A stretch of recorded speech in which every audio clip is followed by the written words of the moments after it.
bit more than just that. So if I click on create a new document, you can see here there's just kind of some basic templates, but I can also do some reports. If I scroll down even further, there are some flyers and posters. You can do a brochure, some birthday cards if we were going to get into that. But say that I wanted to have my students do a quick flyer kind of showing what they had learned on a subject that we were studying. So if I click on this school poster right here, it opens up and you can see it has various placeholders where it's already inserted pictures. So I'm going to borrow from a book that Andrew Daniels' class studies, The True Confessions of Charlotte Doyle, and every time I see a plus, I'm going to click on that little plus and it's going to access my pictures that I've downloaded off the internet that have gone into my camera roll here. So I'm going to click on these pictures and there's Charlotte Doyle there.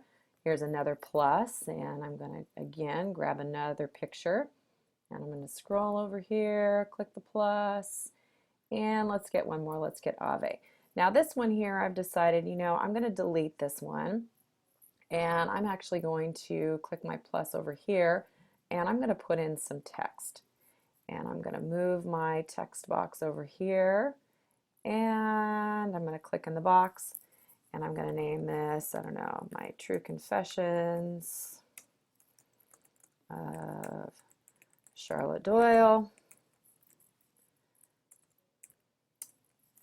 information sheet, we'll call it, for lack of a better idea.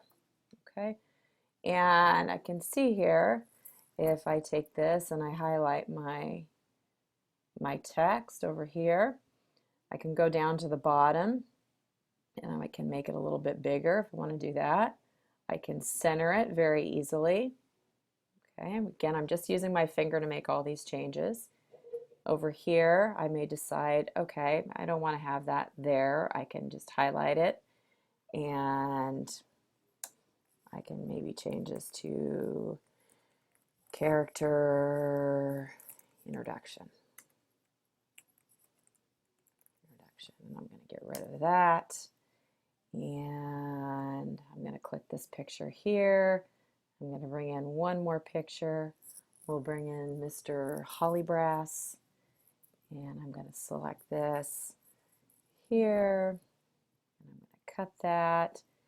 And let's put in some more text. We'll make it, oh, this color this time. And over here,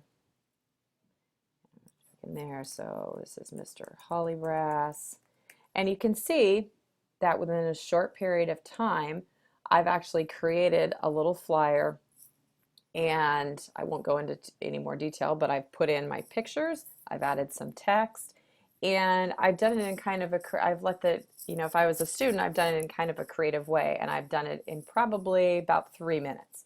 And now I could send this off, I could post it in Haiku, or however I was doing it. So this is just a little bit of how a student could play around in Pages, and actually how you could create something. You could design something yourself where you could fill in the blanks. So I could start to create an assignment here and send it to my students and have them fill in some information that I wanted them and then have them send it back to me.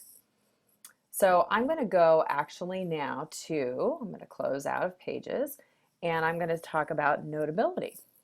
So what Notability is kind of a fun tool to use also for taking notes, but it's also a tool that you can use for annotation. So it's a nice way to organize your notes. So you can see along here along the side I have English, iPad training, algebra. So these are various subjects that I've created. So it's always good to set up subjects that you've done.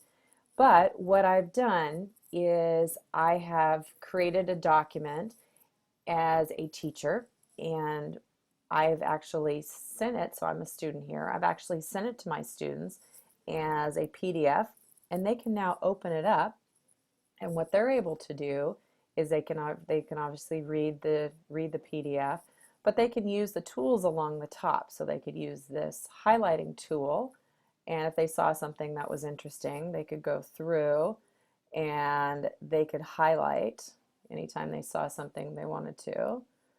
Oh, they could highlight. Okay, go through and highlight. You can also have them use, if I go down here, so if I had something where they needed to fill something in, they could use, there's a T for typing, but there's also a little pencil. So if I was going to have them type something in, so that's kind of a thick tip. So if I hold on it, I can make it a little bit narrower here. I'll make it a little narrow. Okay, and do that. So I'll click over in here. So Charlotte, and again, I'm just using my finger right on this document. Okay, if I scroll up here, maybe again we have, I don't know, we'll just put Doyle. Again, I'm just kind of as showing you as an example. But they're able to annotate right on top of the document that you have sent them. And this is just a PDF that they have downloaded off of my Haiku site, and I'm having them enter a response in. Or I'm having them take the little T, and I'm having them click over here, and I'm having them actually type in the response that I want them to type in. Okay. If I want them to actually do it nicer, I'd go over here to my little plus key, and I would have them put a little typing grid over, and I could have them type a nice response so that I could read it. Okay, and again, hasn't taken long for them to do that. And then I could use this as they could use it for note taking. I could use it to test their knowledge of what we were talking about. I could also, if I wanted them to take a picture of something while we were taking notes, if I were drawing something up on the board, I could click my plus key. I could have them take a picture. I'm in my exciting office, so I'll have them take a picture. Use the photo. And I would just move that over here on the side, make it a little smaller. There's Jess. Hi, Jess. Okay, make that a little bit smaller and put that over here in the corner so that I have a picture of what we were talking about on the board, and it's here with my notes that I've been taking on my screen. Okay, so you can think about ways that a lot of times this is not even something different that you need to be doing, but you could take a document that you already have and use it to your advantage, where you can send it to them and they can insert their responses. This also has, Notability also has a little recording device. So if I use the little button up here at the top, now I'm recording what I'm talking about. So if you wanted to have them actually record something, it will capture, and okay, and it will play back what is happening on this particular page. So it's tied to that page. Okay. All right, and it saves that there, and it's nicely in my English folder. Okay, and if I wanted to move that, I can move that around. So that's Notability. Explain Everything. If I go into Explain Everything, what this is kind of a fun thing. This is a screencasting tool, and if I click on the plus, I'll show you what that does. I'll go in here.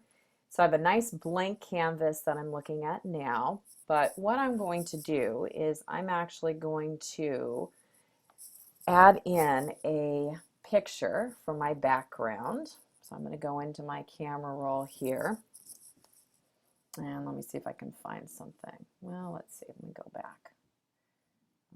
Go to my photo stream and see if I can find a picture to put on the background. So let's take the boat, and I'm going to have that fill the entire screen. I'm just using my fingers, and click on Done, and I'm going to click this little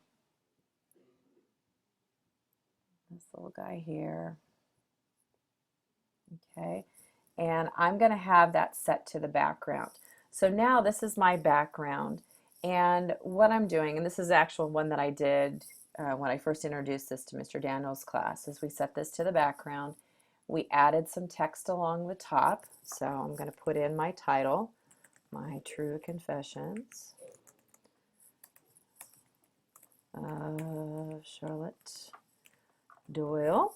Okay, make it a little bit bigger here. If I want to go back in here, I can hold on to the side here.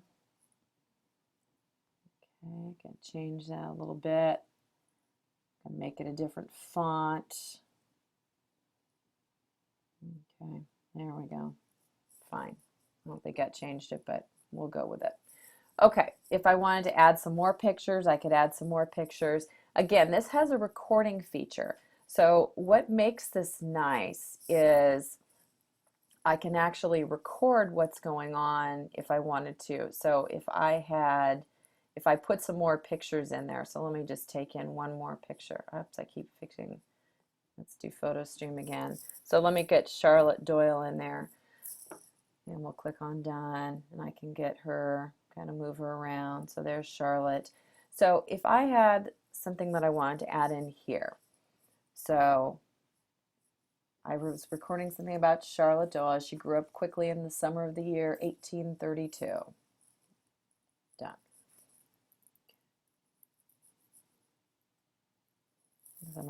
Okay, so we got, so this is now recorded here. So what I end up doing is I can kind of, so this is now, sound is now tied to this particular slide. I can go and I can insert a new slide when I'm ready to do that. So if I go now I'm on slide 2. So I can start creating a whole little presentation here that has sound tied to it, and I'm basically on a whiteboard. Where this makes it nice is, so you can use it in that regard. You can also use your pen. So if I start recording here, so I'm going to record, I'm going to do 1 + 1 = 2, and I'm going to stop it.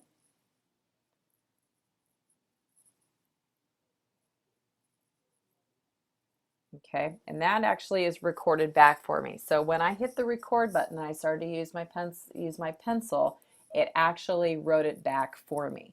So where that could be potentially nice in a different subject, such as math or something more complicated, is I could do my diagram before class even started, hit my play button, play and pause, or I could actually be doing this problem in class, and then I could send this particular slide to somebody that wasn't there in class. So it's a nice little record feature that's available. And I can send this out to people. If I click over here, I can export this to, I have a little option, I can export to the camera as a YouTube, or there's some other options. So I can take